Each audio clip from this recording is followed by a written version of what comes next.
Bine v-am găsit din nou, albinuțe hărnicuțe!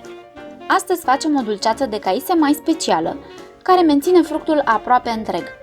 Este după o rețetă veche, de pe la 1900.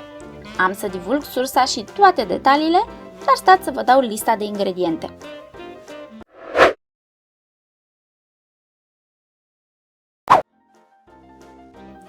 Un kilogram de caise, 1 kg de zahăr, 60 de ml zeamă de lămâie și 240 de ml de apă.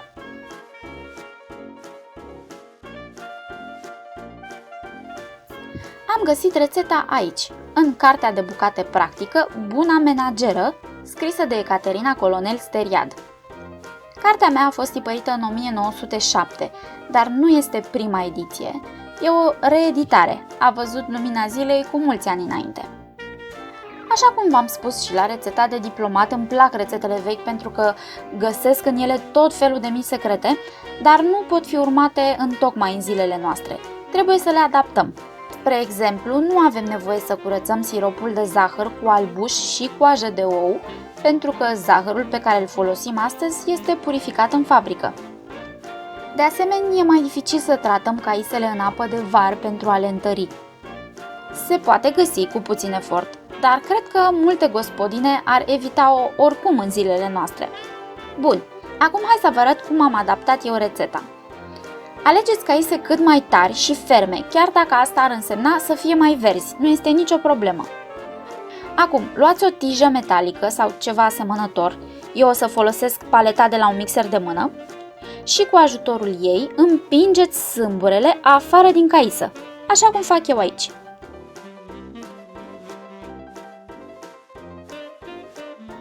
Continuați până scoateți toți sâmburii din fructe.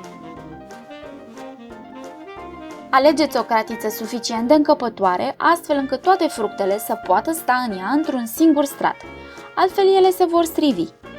Turnați zahărul, apa și zeama de lămâie. Puneți pe foc. Lăsați să fiarbă între 5 și 10 minute ca siropul să devină concentrat. Adăugați caisele în sirop.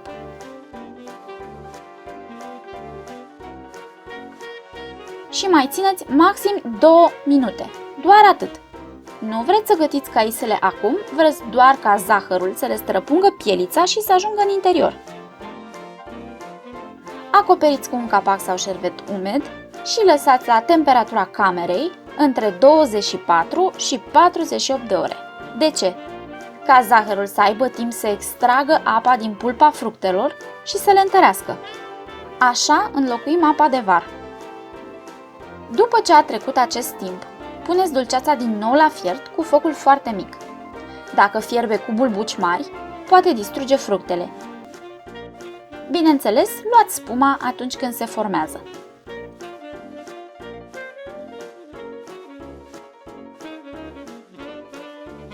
În dulceața aceasta nu se amestecă, doar se mișcă cratița. Dacă trebuie neapărat să amestecați, folosiți o paletă, nu o lingură, și împingeți doar fructele prin vas. Fierberea la mine a durat cam 25 de minute, dar nu e standard. Depinde de foarte mulți factori, mai ales dacă faceți o cantitate mai mare de dulceață. Eu îmi dau seama că e gata după culoare și după cum arată fructele. Proba pe farfuriuță nu se ia la fel ca la dulceața de căpșuni cu picătura bombată. Turnați o cantitate mică de sirop pe farfuriuță, care vi se va părea destul de lichid. Așteptați 1 minut-2 să se răcească și trasați o linie pe mijlocul lui. Dacă traseul pe care l-ați desenat nu dispare imediat, atunci este gata. La sfârșit puteți pune în cratiță și sâmburii sparți de caise. Eu nu-i pun pentru că ai mei sunt amari. Ambalați dulceața fierbinte. Așezați ușor fructele în borcane, distribuindu-le în mod egal, apoi completați cu sirop.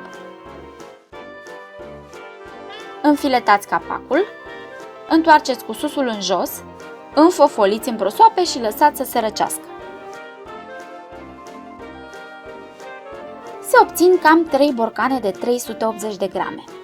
Eu am ambalat doar 2, restul l-am pus pe o farfurioară. Așa arată siropul,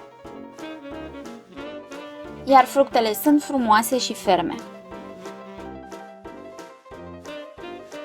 Ca să obțineți un rezultat cât mai bun, vă sfătuiesc să nu faceți cantități mari odată. Faceți dintr-un kilogram de fructe sau maxim 2, dar asta doar dacă aveți o cratiță întinsă, astfel încât fructele să stea într-un singur strat în ea. Dragii mei, asta a fost rețeta de astăzi. Dacă v-a plăcut, răsplătiți-o cu un like, iar dacă sunteți noi pe canal, luați în considerare să vă abonați, pentru că am multe rețete utile pentru voi. Numai bine! Pupici!